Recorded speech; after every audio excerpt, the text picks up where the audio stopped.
estamos contentos porque el Señor nos da la bendición de llegar al día viernes y vamos a hacer un breve resumen de lo que hemos estudiado durante estos días junto a nuestro pastor Dani Perla.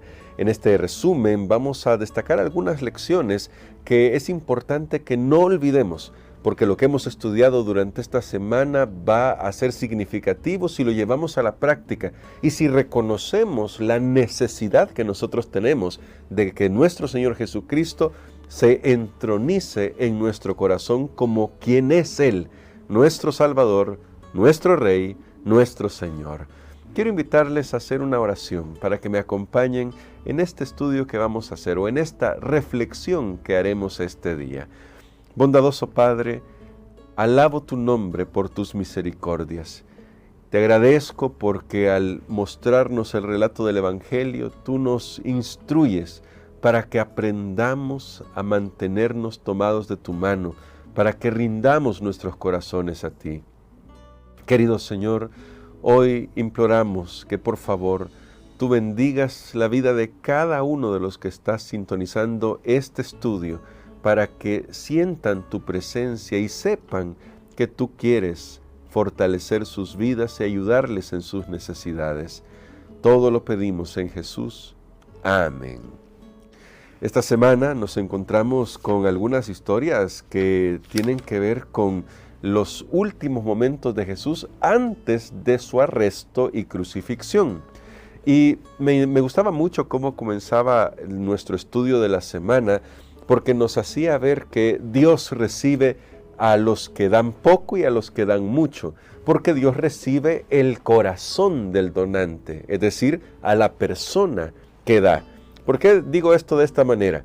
La semana pasada hablamos de la viuda y sus dos blancas, y es importante destacar que para Dios no hay una ofrenda pequeña, porque todo lo que se da de corazón y se da con amor, Dios lo ve como lo más grande que podemos dar, porque se da con sacrificio.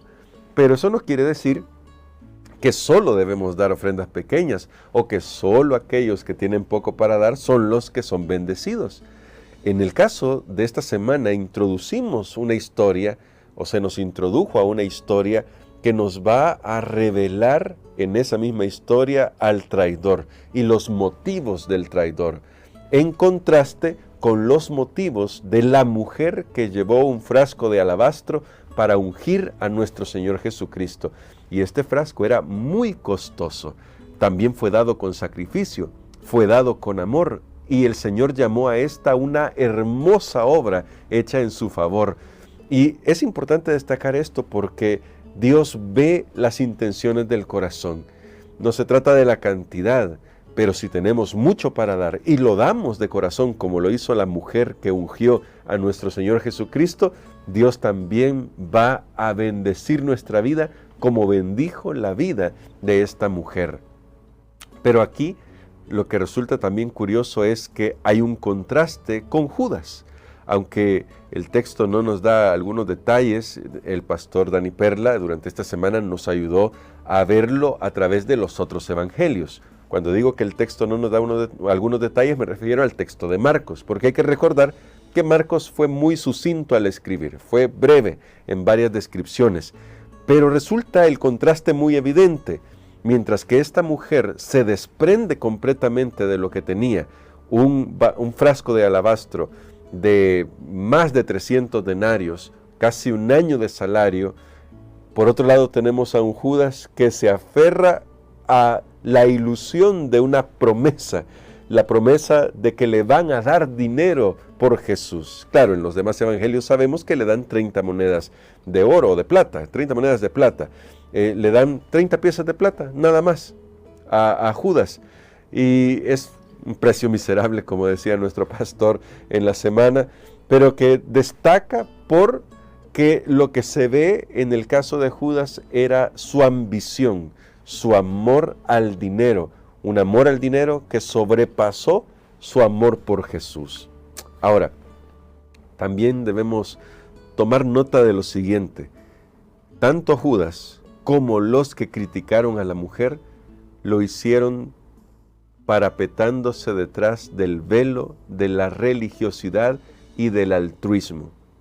Y esto es peligroso porque A simple vista, es decir, según las apariencias, se podía pensar que lo que había hecho la mujer era un desperdicio, porque era derramar todo un frasco de más de 300 denarios sobre un hombre, mientras que había tantos pobres a los que se podía ayudar, y ese era el reclamo. ¿Por qué no se vendió esto y se dio a los pobres? Juan, que es el evangelio que estudiaremos después de este estudio que estamos haciendo sobre Marcos, nos va a explicar algunos detalles. No voy a entrar en eso, sino que lo que me preocupa es que, como se destacó en la semana, a veces podemos disfrazar nuestro egoísmo, nuestro orgullo, nuestro egocentrismo detrás de un velo religioso, incluso de un velo altruista.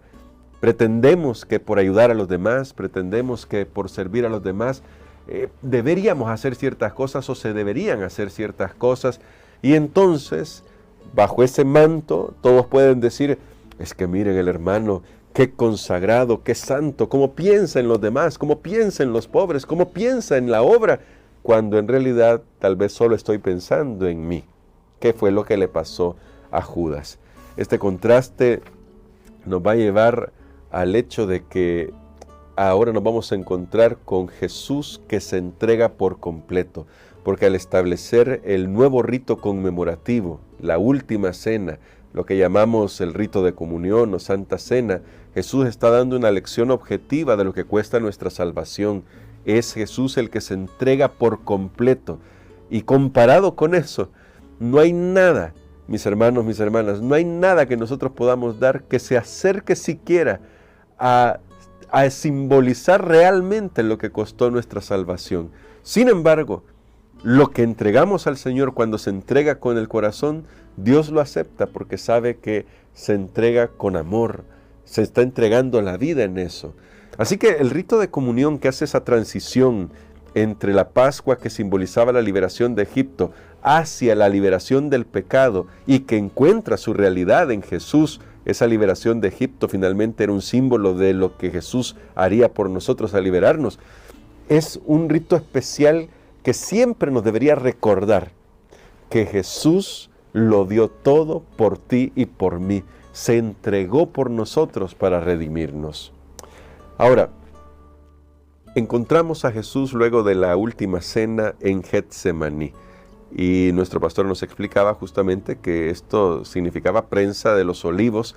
Y es muy, muy interesante que escogiera ese lugar porque ahí Jesús sufrió una presión terrible, una agonía terrible, porque estaba cargando con los pecados de la humanidad, con el costo del pecado, que es la muerte eterna. Y Jesús ahí nos dio la clave, y la aprendimos en la semana, de cómo enfrentar la prueba. Y es dependencia total del Padre y de su voluntad, aun cuando no se ajuste a lo que nosotros quisiéramos.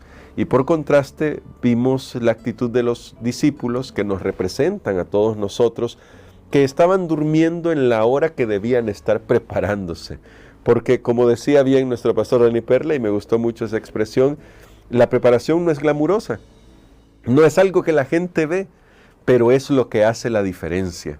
Y eso se ve en todo se ve, y en la vida espiritual nosotros deberíamos estar más claros de lo que significa la preparación mientras nadie nos ve, la preparación en silencio, para que cuando llegue la hora de la prueba podamos enfrentarla con confianza, como lo hizo Jesús cuando fue llevado ante el Sanedrín. Esto no debería pasar desapercibido por nosotros, porque vemos que es una realidad que se cumple constantemente. Por ejemplo, el deportista que quiere hacer bien su trabajo a la hora de practicar su deporte frente a las cámaras, tiene que haber practicado miles de horas antes de llegar a la hora de la competencia. Tiene que trabajar muchísimo.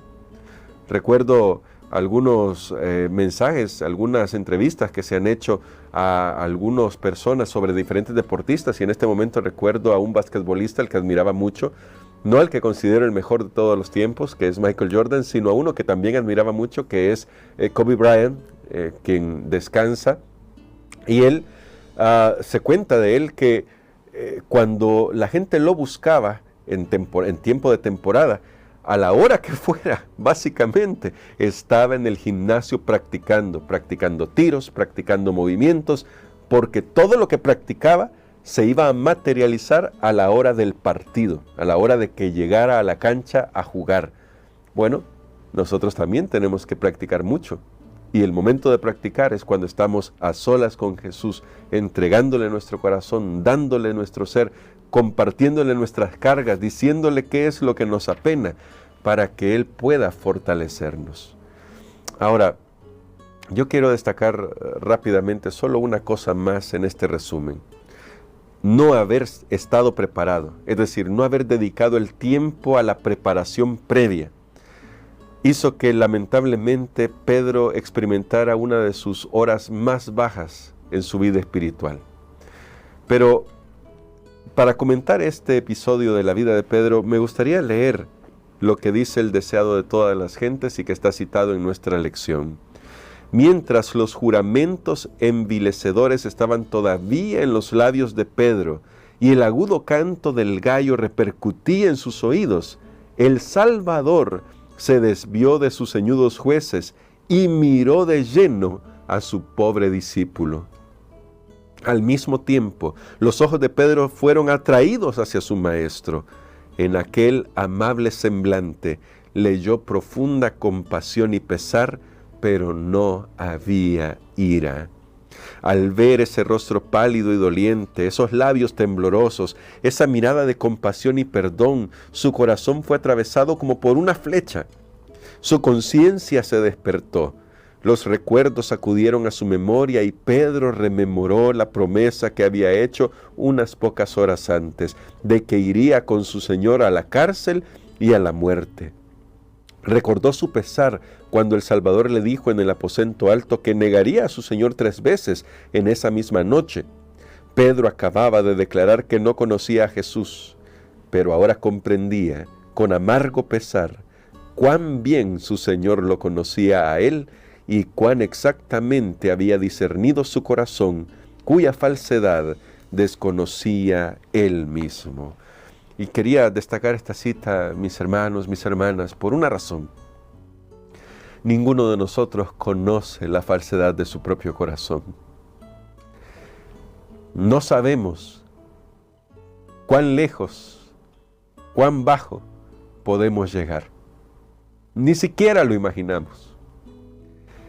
Por eso necesitamos poner nuestra vista en Jesús y solo en Jesús.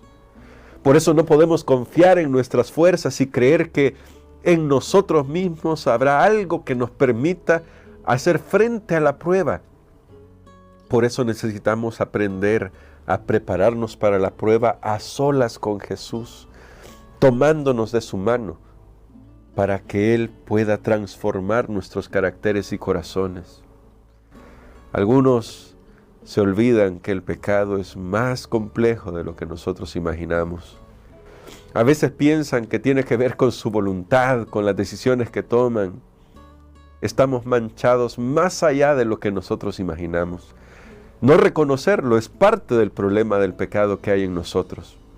Pero el Señor espera que nosotros aprendamos a desconfiar de nosotros mismos, que aprendamos a desconfiar de nuestros propios esfuerzos, de nuestros supuestos logros y a confiar más en lo que Él puede hacer en nuestro favor. Al final Pedro pudo reconocer que el Señor lo conocía, así como nos conoce a cada uno de nosotros. Por eso dice el salmista, Él se acuerda que somos polvo. Por eso no nos ha tratado como nosotros merecemos, porque sabe que somos polvo. Pero ¿qué tal si hoy le decimos, Señor, te damos nuestro corazón? Queremos serte fieles.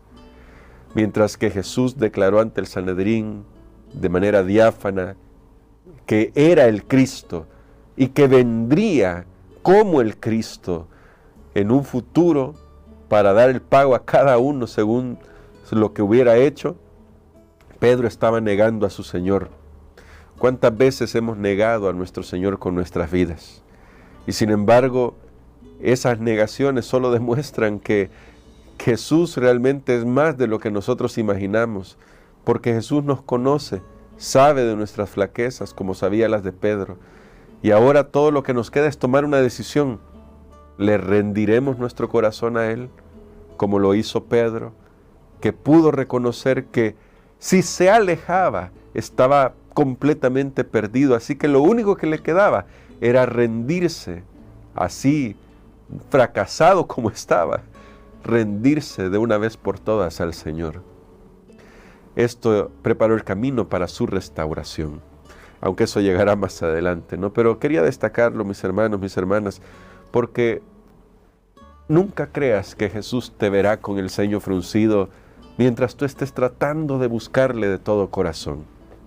No creas eso. A veces la iglesia puede haberte tratado mal, y pido perdón por eso, porque tal vez un pastor, un anciano, un líder, un hermano de iglesia sí te miró con el ceño fruncido y sí te descalificó. Perdónanos, pero recuerda que nosotros somos simples seres humanos que no representamos lo que Jesús haría contigo. Mira a Jesús. No nos excusamos porque no podemos excusarnos. Al final, Dios también juzgará esas situaciones. Pero mira a Jesús. Míralo a Él por completo y cree que Él te ve con compasión, con amor para restaurar tu vida. Que Dios te ayude, que Dios te fortalezca, que nos ayude y nos fortalezca para caminar con Él. Vamos a orar por esto hoy. Querido Padre, queremos que nuestro corazón te pertenezca a ti por completo, porque sabemos que al entregarte nuestro corazón, todo lo demás te pertenece a ti. Perdónanos porque muchas veces actuamos de manera imprudente e impulsiva como Pedro, a veces mucho egoísmo, mucho egocentrismo como el de Judas, que hizo sus cálculos para tratar de ganar de manera personal algo más para él.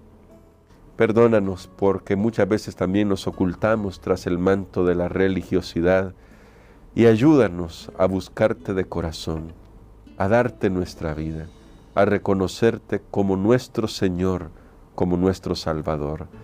Tal vez alguien en este momento se siente descalificado porque ha fracasado en su vida espiritual.